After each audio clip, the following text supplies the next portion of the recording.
प्रणाम छात्रों। आज की ये वीडियो बहुत इम्पोर्टेंट वीडियो होने वाली है। ये ट्यूटर मार्क असाइनमेंट जो सेकेंडरी और सीनियर सेकेंडरी इन सभी के लिए बहुत उपयोगी है। आपको पता ही है, सीनियर सेकेंडरी और सीनियर सेकेंडरी के लिए ट्यूटर मार्क असाइनमेंट के लिए नेशनल ओपन स्कूल ने अपना एक सर्कुलर निकाल दिया है और उसके लिए महत्वपूर्ण निर्देश भी दिए हैं, परंतु कई बार हम लोग उसे पढ़ने में या समझने में गलतियां कर जाते हैं। एक बात मैं आपको बताना चाहूँगा कि आपको अपने विषय में पास होने के लिए टीएमए और आपकी थ्योरी सब्जेक्ट के दोनों अंकों को मिलाकर उसमें पास होना अनिवार्य है। तो टीएमए भरने से आपको बहुत फ़ायदा है। यदि आपके 20 में से 18 नंबर आते हैं तो फिर आपको बाकी के 80 में से सिर्फ 15 नंबर प्राप्त करने पड़ेंगे, जिससे कि आप पास हो जाएंगे। इसके विपरीत यदि आप टीएमए का ऑप्शन नहीं भरते हैं तो आपको 80 में से ही 33% अंक प्राप्त करने पड़ेंगे, और जिससे कि आप लोगों को दिक्कत होगी। तो यहाँ पर ध्यान रखना, टीएमए का मतलब है शिक्षक अंकित मूल्यांकन पत्र। Means teacher will be evaluating this and आपको उसके हिसाब से करना होगा। तो आपको क्या करना पड़ेगा, एक तो नियमित अध्ययन करेंगे आप।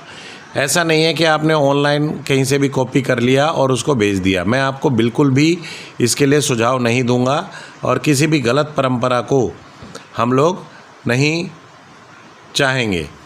और शिक्षित अंकित मूल्यांकन की उत्तर पुस्तिका कैसे तैयार करेंगे, ये पोर्टल में आपको पूरा डिटेल है। और आपको पता है कि ये 20 अंकों का है। इसमें प्रश्न 1, प्रश्न 2 एवं प्रश्न 3 लघु उत्तर वाले प्रश्न हैं, जिनमें से प्रत्येक 2 अंकों का होगा, और प्रत्येक प्रश्न के 2 विकल्प। Means there will be 2 options of every question, जिनमें से आपको केवल एक का ही उत्तर लिखना होगा। अर्थात 2 + 2 + 2 6 अंक आपको मिल जाएंगे। इसी प्रकार प्रश्न 1, प्रश्न 2 एवं प्रश्न 3 कुल मिलाकर 6 अंकों के होंगे। प्रश्न संख्या 4 और 5 दीर्घ उत्तर वाले प्रश्न हैं। दीर्घ उत्तर मतलब डिस्क्रिप्टिव टाइप, और इसमें प्रत्येक प्रश्न का अंक 4 होगा, और प्रत्येक प्रश्न के 2 विकल्प हैं। आपको दिए गए 2 विकल्पों में से केवल एक प्रश्न का उत्तर लिखना होगा। इस प्रकार प्रश्न संख्या 4 और 5 कुल 8 अंकों के होंगे। 4 + 4 8। इसके बाद प्रश्न संख्या 6 में आपके लिए 2 परियोजनाएं आप लोग जान लें। परियोजनाओं का अर्थ है प्रोजेक्ट। आजकल प्रोजेक्ट वर्क सभी जगह दिया जाता है, जिसमें से आपको केवल एक करनी होगी, जो कि 6 अंक की होगी, और प्रत्येक परियोजना कार्य के लिए दिशा निर्देश प्रश्न के साथ ही दिए जाएंगे। तो आपको ये ध्यान रखना है।